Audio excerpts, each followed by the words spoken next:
And he handed the person in the back of the room a note. And it was his suicide note.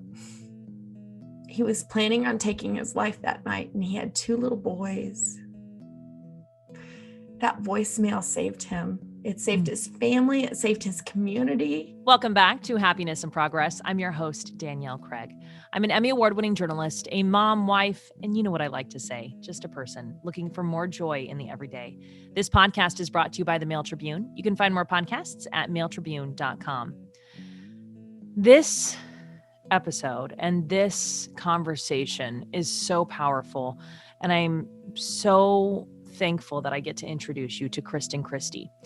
She was named the 2018 AFI Air Force Spouse of the Year, a 2019 Top 30 Women Military Influencer, and a 2020 Remarkable Woman finalist. She is a master resilience trainer and resilience expert, and you're going to find out why in this conversation. She's the co-founder of the nonprofit National Veterans Vocational Village Foundation, the co-creator of the 988 Suicide Prevention Lifeline number, and the creator of National Resilience Day. March forth and conquer your fears, insecurities, disappointments, and challenges. And of course, that is on March 4th. In this conversation, we talk about her journey and the aftermath of her first husband's suicide after a deployment, and the disappearance of her oldest son due to mental illness. We talk about a devastating phone call she received from her younger son and the voicemail that she shares from him. We talk about what it was like losing her husband to suicide and how through community she was able to keep moving forward and work through feelings that come with a suicide, like guilt and regret. This episode is so powerful in part because of the voicemail from her younger son, which you will hear in this episode. And she'll talk about why she plays it for people when she speaks to them, why it's important for them to hear it, and how it has saved lives. That and so much more in this episode. So let's get to it. Kristen, thank you so much for coming on the podcast today. Oh, thank you so much for the invitation and the opportunity. Yeah, I think what you do is so inspiring, especially staying so close to what I assume are some of the worst moments of your life. I think it's inspiring and incredible that you do this work to help others. So I want to jump right into that experience of losing your husband. Tell me about that. Yeah,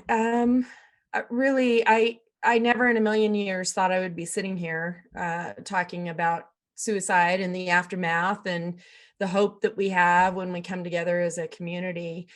Don was in the Air Force. He was deployed.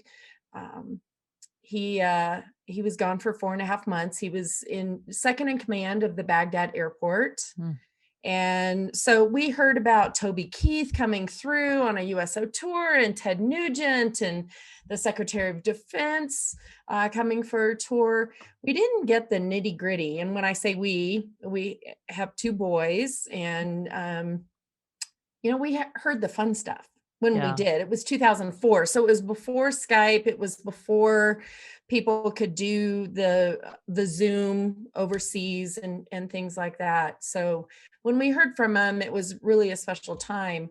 He was gone for 4.5 months, and he came back, and we had heard it during pre-deployment, during deployment, and post-deployment briefings that we got from the military that, give them time, reintegration time, things will be different. And sure enough, he was different.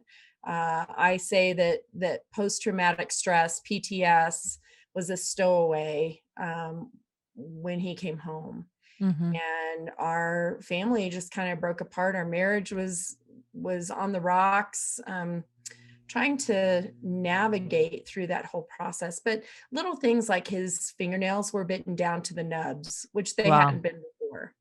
He was more reserved and more isolated than usual, not sleeping very well. He was a senior leader in the Air Force. He was 3 days from pinning on colonel when he took his life. He made a choice that affected so many more people than just himself, just his family. Mm-hmm. It affected our community too. And it was hard. I mean, there were times where I didn't get out of bed. Boys Yeah. didn't go to school. Um, I know losing someone in general is so excruciating. And losing someone in this way must come with so much more questions and wondering. Tell me about what you were thinking and what went through your head as you became a widow in this way. um, so much, right? And it was all Mm, negative. yeah. I will say Yeah. that from the get-go. The guilt, the woulda, shoulda, coulda. I should have been more compassionate. I should have, all these things. I I remember after the coroner and officers came to the door, it was my poor boys. That's all I could think of, the Yeah. boys. Dealing with that. And even though he left a note, there are questions that will never be answered, that especially our children who were 14 and 12 at the time, they're developing in their minds the reason, Mhm. because that letter didn't explain the reason. I found a letter from our son Ben, our youngest son. He was 12 at the time. Found a letter in his room, uh, saying, "So, Dad, I'm so sorry I wasn't a better football player. I'm so sorry, I was not a better son. I'm so sorry you didn't love us enough. Um, I wish I could play in the NFL." These projecting the reasoning onto himself, even though we were in counseling from the get-go. I was trying to do everything that I thought was right. Um, and then the guilt, and later realizing that it's not guilt. Guilt is when you do something is wrong, Mhm. and you have an outcome. Was regret. Yeah. Wish that I had done things differently. And so that's why I use my experiences in my life. One, it helps me heal when I get a chance to tell our story. It's like going to the gym and lifting weights. You break those muscles, right? They Mm, tear, mm. and then they grow back and they're stronger, and you go back again and you tear them again and they grow back and they're stronger. Well, what is the strongest muscle in our body? It's our heart. And there's a heartbreak to our story. Mhm. There's redemption and beauty in spite of the situation as well. But I think it heals my heart, and it heals my son's heart, Mhm. at the same time. Mhm. I wanna go back to what you were saying about all of that regret and what feels like guilt, because I know that your son wasn't alone, you weren't alone, because when people lose someone in general, but especially in this way, they carry that. I'm sure you've met so many people carrying similar things, shoulda, woulda, couldas. What would you say to them? What have you learned about that it's not your fault, it's not your responsibility, you did what you could. What have you learned about that you would want others to know? Oh, a couple things. And I should probably write these down, but this is a really good question. I think one of the first ones, and a friend sent me a meme a number of years later, and I wish I had known about it, at the time, but it said, "Forgive yourself for the things you do during survival mode, or when Mm, you're in survival mode." mm, Um, I learned that my faith was very strong and brought us through a lot.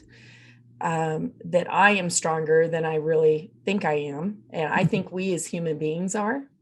mhm, But I couldn't see that strength, and it took my community to help me figure out that strength. mhm. It is so easy to look in the mirror and criticize ourselves. I had a stroke in high school, so the right side of my face is a little drooped, and I'm going like this in the mirror, and we start criticizing ourselves and self-limiting beliefs and things like that. But it takes people outside our community, from the outside, to see our potential on the inside. Mhm. And that's what our friends did. I remember every single person who was in my living room that night. I made one phone call and people showed up. Mm-hmm. Showed up. They didn't necessarily say anything. They didn't have to. They showed up.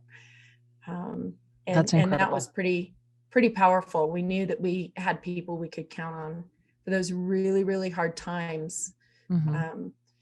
I think also it's important to feel your feelings. Don't suppress them. Don't feel as a parent you have to be strong for your children. My kids needed to see me cry. They needed to know that their dad's death affected me as much as it affected them. I missed him. I loved him.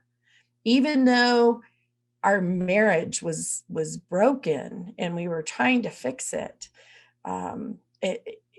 feel those feelings. Don't suppress them, because then they will come up like Vesuvius, Mount Vesuvius in an eruption, and probably not a really good time either. Right. And then bounce back. Mm-hmm. It's like Bozo the Clown. When I was younger, we had Bozo the Clown. You blew him up and he had sand in the bottom of him, and you punched him and he bounced back. Well, the difficulty with that is it's good he bounced back, but he was in the same spot, Danielle. Mm-hmm. I don't want to be in the same spot when I'm going through a trauma. And then you move forward, you march forth and conquer those self-limiting beliefs and the disappointments and the woulda, shoulda, couldas, but you don't do it alone. Mm-hmm. You move through with help, because we aren't made to do life alone. Mm-hmm.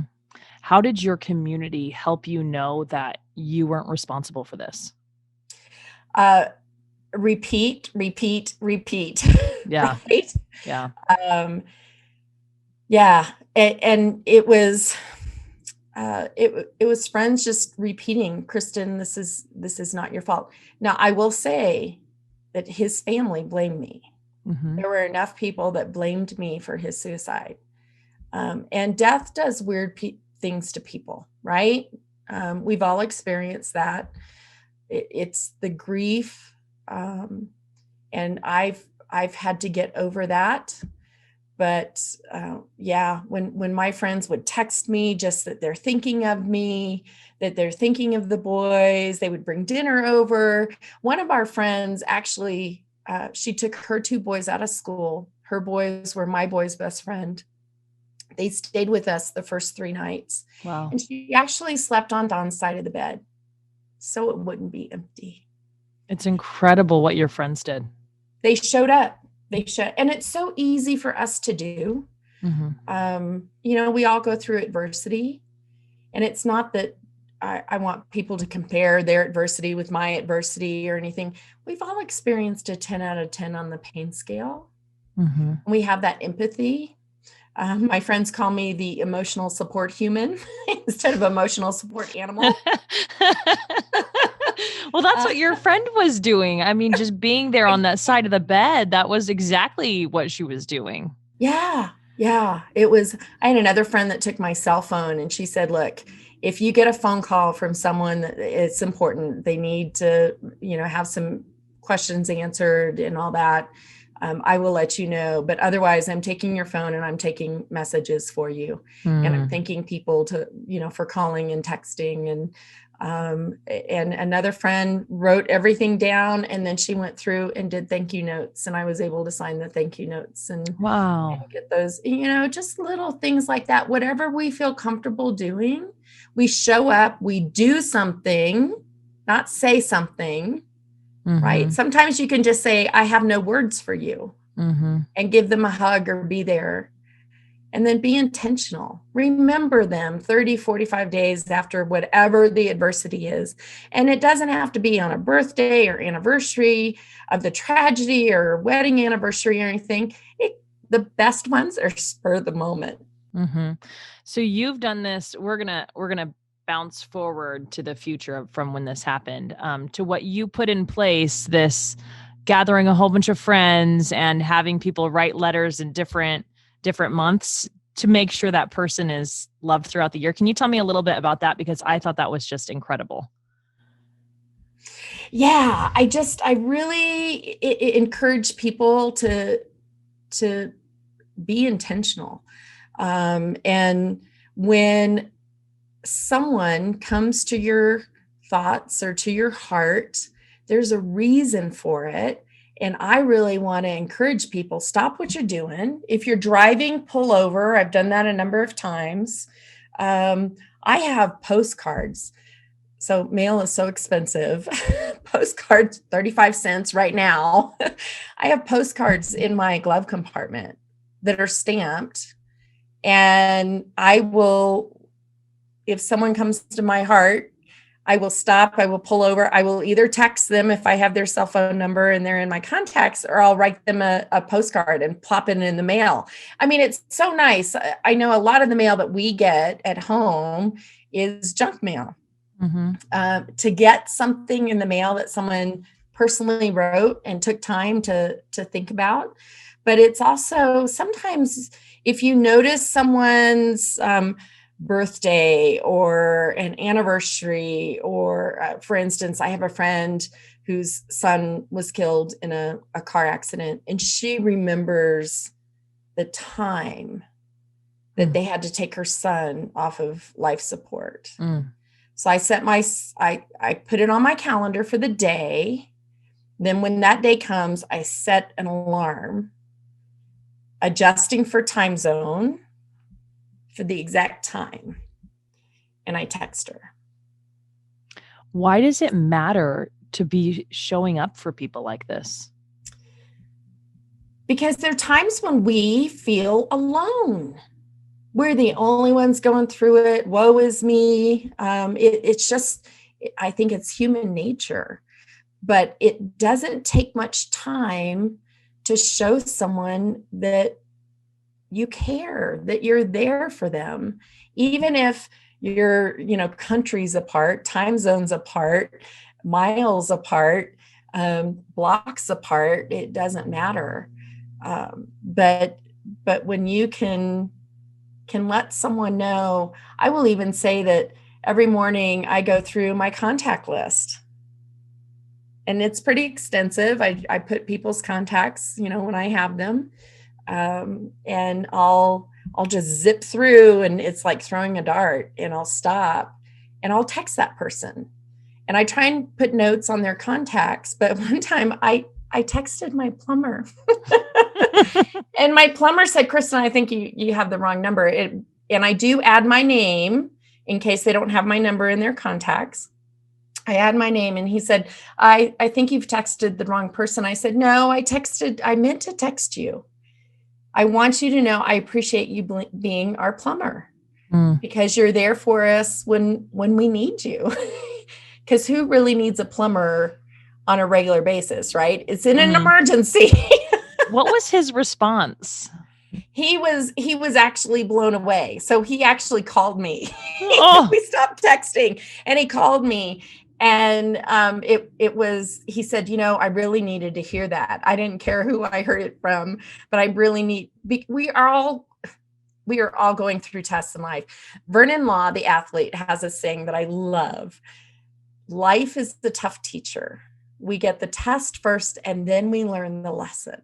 We are always going through a pop quiz, a midterm, a final, right?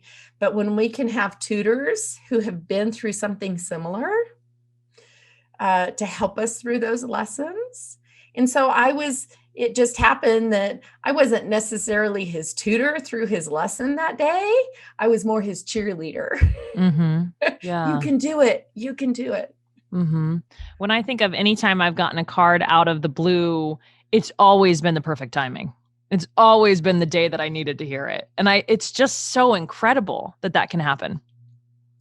It absolutely is. And kudos to your friends I know who took that time and knew that they needed to be intentional. Huge kudos. Now that you have done teaching on this and you've learned so much about suicide and you understand the warning signs and these kinds of things, were there any warning signs that you hadn't noticed in those days before the suicide? Maybe weeks, months even. Yeah, those signs that I had talked about before, the fingernails bitten down to the nubs. Again, suicide was not on my radar in the least. This was 13 years ago. Mm-hmm. Now, we have suicide prevention, and we have a whole month, the month of September, dedicated to it. We have a day, we have a week, we have World Suicide Loss Survivors Day, and there really, it just didn't cross my radar at all. So looking back, and the sleeplessness, and I am very much an extrovert, an uber extrovert. Opposites attract. Don was not. He was an introvert. And the beauty of that, I loved my mom's definition of an extrovert and an introvert, because so many people think of one as positive and one as negative, right? And it's not. It's an extrovert converts their energy from external sources, and introvert converts from within. And Don was very much an introvert. He got his energy. He was a great leader. He had a squadron in the Air Force. He commanded 300 people. He was a leader that said, let's go, not just go and do it. He was right in there, getting his hands dirty and things like that. But, I knew we had trouble at home, and it had crossed over into his work as well. So it's being aware of those, and I will tell you, so my number one thing, I knew something was wrong, and I thought I was doing, not knowing suicide was an option or on the radar. And I wish I had known, because my gut and my heart and my head were telling me something was wrong. Something was wrong. And I was trying to do things to make it right. But I could do as much as I could, but it also took him. He needed to participate and want to get help. And in the military at that time, there was such a stigma. There still is, unfortunately, but it's lessened. If you seek behavioral health services, at that time, to lose your clearance and things like that. So it's gotten a lot better now. Good. Yeah. And talking about the lessons that I learned, hopefully will help other people. Yeah. When you are talking to people who maybe have concerns about a loved one, they know there's something off. They don't know what. They don't know why things are seeming to fall apart in the personal life and the professional life, or whatever it is. What is something they can do? Communicate. I think communication is so important. Talk to your friend, your spouse, your child, someone who, another warning sign is if someone's typically a Tigger and they're an Eeyore for an extended period of time. All Tiggers have Eeyore days, right? But if it's extended period of time, one of Don's coworkers said he took his family picture off of his desk the day before. Little signs like that, but communicate, look at the person. And again, it's that sense of community and coming together. You aren't doing life alone. And ask them, you seem off. Something just doesn't seem right. Is there something I can help you with? Or this is even further outside the comfort zone. Are you thinking about harming yourself? Or just say it out loud. Are you thinking about suicide? It's so hard, I think, for human beings to ask that question because we're so afraid of the answer. What if they say yes? What am I going to do next? And that's when we need to have the resources available. There's the National Suicide Prevention Hotline. There's a veteran crisis line for veterans and military. Actually, it's the same number as the national hotline. You just dial 1 to reach someone who understands that veteran and the military culture. But find out what your resources are in your community when you're in a good place. That's your armor to help your battle buddy on this emotional battlefield. And the best time to find those resources are when you're in a good place. and when they're in a good place. And it's okay to call that number for a friend, right? Yeah. And to really mean, I'm calling for a friend. What do we do? And I will say that some people say, no, I'm fine. No, I'm fine. If your gut, your heart, your head is telling you, be compassionately intrusive. We think we're compassionate. The other person thinks we're intrusive. Not to be a nag or anything, but just don't leave them alone. Hang out with them. Communicate with them. And get those, I talk in acronyms because I grew up in the Air Force. FINE can be an acronym for feelings inside not expressed. Sometimes, not always, but rely on your intuition and step outside your comfort zone. Make that comfort zone your escape room to be there for someone. That question is so difficult to ask. I actually have asked a couple people that. Good for you. It's hard and it's scary, but I think within the question, no matter where they are, there's a little bit of, oh, they care. Yes. They're asking because they care about me. Yep. Absolutely. It's, we express care by doing that, by being compassionately intrusive, by being a noticer. In fact, I was at the mall last night. My husband and I are looking at getting a Peloton. I did remarry. Match.com works. But we were looking at a Peloton, and we're in the mountain time zone. And I noticed that the rep had a watch on, and her watch was Eastern time. Just noticing little things. So I asked her about it. And it was an interesting story. It was a long story, but an interesting story. So it's just noticing and being there and using someone's name, Danielle. Yeah. Even if you don't know how to pronounce it and you say, how do you pronounce your name? You will see their face light up because you were seeing them as an individual and you were asking them about their name, whether it's a name their parents gave them or a name that they chose for themselves, right? We talked about that earlier. Yeah, right. Being seen. Being seen. Yes. And asking that question is being seen, as uncomfortable as it can be. And the research does not support that if you mention suicide, you are putting it in someone's head. Right. It was already there. It was exactly. already there. Exactly. Kristen, thank you for that. I wanted to make sure to mention your name. Thank you. So I want to talk about the impact on your kids, and I want to play this voicemail. Before we play the voicemail, is there anything you want to tell us leading into it about what was going on? Yeah, the voicemail came 8 years after Don's death. Our youngest son, Ben, was 12 years old when Don died. And this voicemail I received the morning of his 20th birthday. He was at the University of Arizona in Tucson. I live in Colorado Springs, Colorado.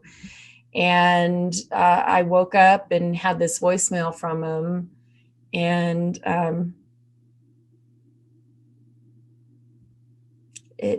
I will say that to some listeners, it may trigger, but please listen as long as you possibly can. This is the linchpin to our family story. All right. I am thankful that you also did the warning there. So I will also just say this probably will be hard to listen to.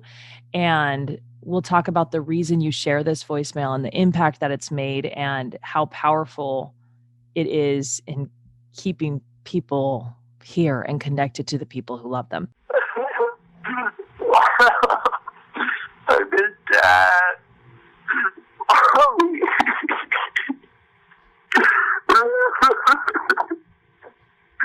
I miss Dad so much. I can't live without him. I can't. I need him right now. I need him so much. I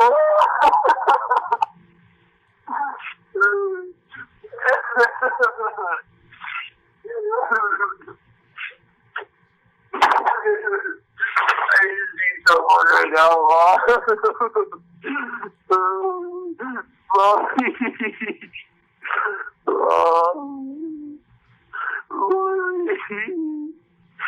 I need Dad right now. I can't go now. It's the worst year of my life.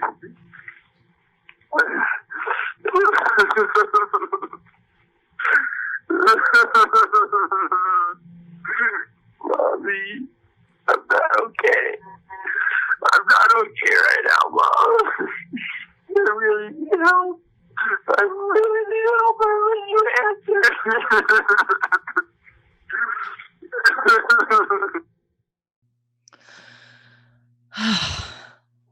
I imagine that does not get easier to hear. Some days are worse than others. It's been 5 years since that voicemail, almost 6. And I deal with it because I know it's saving lives. Ben attempted suicide that night at school, and his community came alongside, his fraternity brothers, his roommates, got him the help that he needed. And as you can imagine, being a mother and hearing that first thing in the morning, and then being so far away, he was on a 72-hour hold. We got him back into counseling, and I will say he's 25 now. He is living in LA County, Lancaster, California, working at Edwards Air Force Space as a government employee, and still has some days. I think we all do, but he knows his resources and he knows his triggers. And I will say that he likes to text. He does not call, which is fine. But when he does call, I will tell you, after that voicemail, I tense up, just wondering. There's always a question. I can't even imagine how hard that must have been. Yeah, it absolutely was. Time just went by so slowly, but then so quickly. It was another trauma. It was a 10 out of 10 on the pain scale.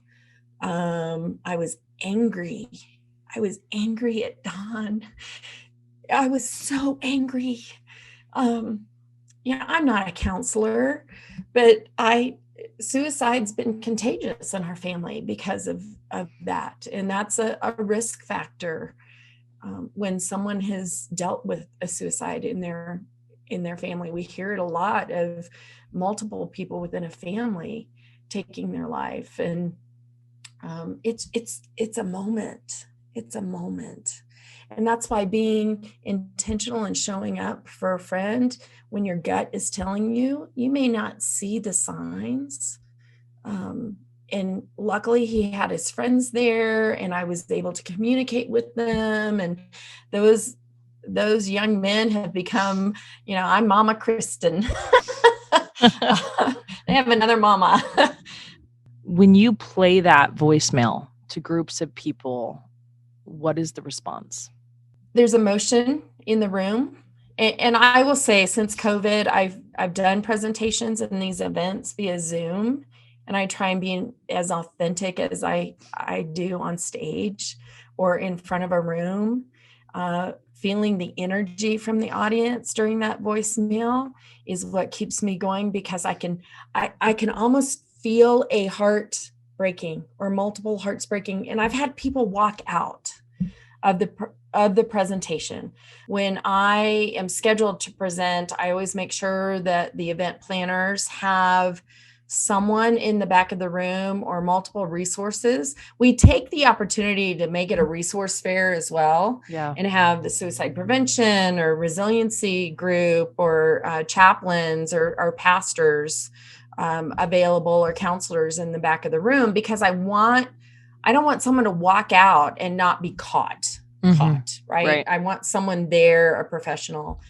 And there was one instance in New York where someone walked out of my presentation. I just keep going, knowing that someone's in the back of the room to catch them. And he handed the person in the back of the room a note. And it was his suicide note.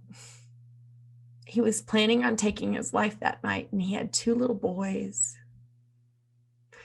That voicemail saved him. It saved his family. It saved his community. His boys. Before I go anywhere and present, whether it's on Zoom or in person, I pray that, our story can help one person, the power of one person. And sometimes I will admit that one person is me, because I would say something that I needed to hear at the time. And it's the same with us. I talk about hope. Hold on, pain eases. Hold on, pain eases. It doesn't H-O-P-E. end, and that's okay. But it eases because you have people in your life who are your capital E in ease or in hope. But the other side of the coin is help one person every day. Yeah. Help one person every day. Hope. And sometimes when you need the pain to ease, it helps to help one person every day. Yeah. Help someone else. Isn't that because amazing? It ultimately helps you, right? What do you think it is about that voicemail that helps people see their own circle? In that moment of darkness, and there's research that says, within 10 minutes of thinking about it, it can happen. And so there's no time to waste. I think that voicemail is so raw. You can feel the abandonment in his voice. I think it jolts people's hearts, almost like a defibrillator, to kind of jolt them out of that thinking and those thoughts. To think about other people, to think about their family, to think about their sphere of influence. A lot of times, people think that they're a burden to their family would be better off without them. I guarantee you they won't. Guarantee you they will not. There is someone who needs you. Steve Jobs has a saying that when you look in your past, you can see where the dots align, and that gives you the faith that the dots will align in the future. And if we can arm ourselves on that emotional battlefield with hope, not to be Pollyanna or anything like that, right? There's got to be a glimmer of hope. And sometimes you are that glimmer of hope, whether you know the person or not. Just smiling. Even when we had masks on, we can tell when we smiled, right? You can tell over the phone when someone's smiling. There's just that inflection. That smile can be contagious. A kind word can be contagious. Using someone's name can be contagious. And it's whatever it takes. I had a friend when I first thought about using that voicemail. She goes, Kristen, do you really want to guilt people into not taking their life? Yep. I will do whatever it takes. Whatever it takes. I don't even think I would call that guilt, because I had pretty severe postpartum depression. And so in a moment of darkness, I literally could not see what was the point of my existence. I had 2 boys at the time, just 2 boys, not my daughter yet, and my husband and my family and everyone. And I wasn't to a place where it was in suicidal ideation, but I felt that like no one needs me feeling. And I think a lot of people have felt that. And I think it's really important to be able to see that light at the very top of that ditch that you feel like you're in that says, wait, someone is needs me. Someone's gonna need me. Someone's needed me every day of my life. Absolutely. And there is someone in your life, if you let them, will get in that hole with you because they've been there before. They know how to get out of it. Right? Yes, I'm so glad you mentioned that too, because I had people get down with me. I got down with people, and we learned to spend that time down there in the ditch with our loved ones, and we can climb out together. We grab their hand and climb out to that light. Absolutely. You march forth and conquer Together. And you did make that an official holiday, March 4th. I did. Okay. I said that we'd be out, but I do want to give you the opportunity to tell us about your oldest son. He ended up running away and you haven't seen him in many years. What would you want him to know? Ryan Christy, your mama loves you. I love you. I'm sorry. Please forgive me. Thank you. He actually had that tattooed on his chest. Wow. He's been missing for 2,064 days today, over 5.5 years since I've seen Ryan. He left of his own accord, and I pray that he's on this side of heaven. But in part, it was due to the suicide, the aftermath. Yeah. And to just hold him again, get a phone call from him. And Danielle, that's why telling our story, yes, it's to help other people and to help me heal, but unapologetically, selfishly. It's maybe Ryan is out there and he hears this, or he sees our story, or I just want him to know I'm here. I love him. I have not changed my cell phone number. And I just, as a mom, I want to know.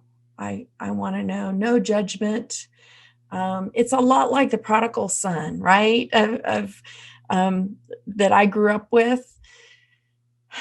One part of that story that we don't hear about, that I'm eager to find out, that it would be the other side of our story, is Ben has some anger that his brother would do this to our family, and I think, and I keep telling him, look, he's got to work, Ryan's got to work things out. But I want to know what the brother's relationship was in that Bible story. And whatever it is, there's healing. I know that there's healing. I have faith that there's healing. I've earned every single one of these gray hair. And it happens to be my natural silver lining. I got it after a massive stroke that I had at 15 years old. And it started growing in after brain surgery. And it reminds me every day, every time I look in a mirror, that there's a silver lining to everything. And what is the silver lining to Ryan missing? I don't necessarily know. I've been able to walk alongside other parents who have children missing. They've been able to walk alongside of me when I needed them for that. But there's always a silver lining. Sometimes you have to dig deep and you don't necessarily know what it is right away. I always ask my guests what their tip to finding more joy is in the good, the bad, and the in-between. What is your tip to doing that? Be kind to yourself. We all have 1,440 minutes a day, and it's our choice how we use those minutes. Take time for yourself. There's got to be self-care. You are no good to anyone else if you have to give of your overwhelmed instead of your overflow. Your overflow is the joy. Find that joy, not just a job, right? Love what you do and do what you love, but take care of yourself. There's another acronym. It's FLY. First, love yourself. It's so important. It's so important. And unconditionally. Yeah. If you had a friend that talked to you the way you sometimes talk to yourself, self-limiting beliefs, how long would that person stay your friend? You were with yourself 1,440 minutes a day. I Love yourself. absolutely Be love kind to that. yourself. Kristen, thank you so much for coming on the podcast and for sharing this story and for impacting lives, really, truly impacting so many people. And it's interesting when you think about the impact because you think of the one person you impact, but they go on to impact people too. So I know what you're doing is important and really incredible. Thank you. And thank you for having this podcast. I just loved talking to Kristen. I am in awe of her, how she lives her life through a lens of hope and that she shares her story with people to continue to save lives. I do want you to know that the National Suicide Prevention Lifeline number is in show notes, but I'm also going to read it here just in case you need it or you know someone who needs it. It is 1-800-273-8255. That's 1-800-273-TALK. And if you are a veteran or a service member, you can reach the Veterans Crisis Line by dialing a 1 after you dial that number. So that would be 1-800-273-8255 and then a 1. You can also dial 988, which Kristen helped set up when you are in a crisis. 988 will redirect you to that longer number, the National Suicide Prevention Lifeline, and help you or your loved one get the help they need. I want to thank you for being here on Happiness and Progress.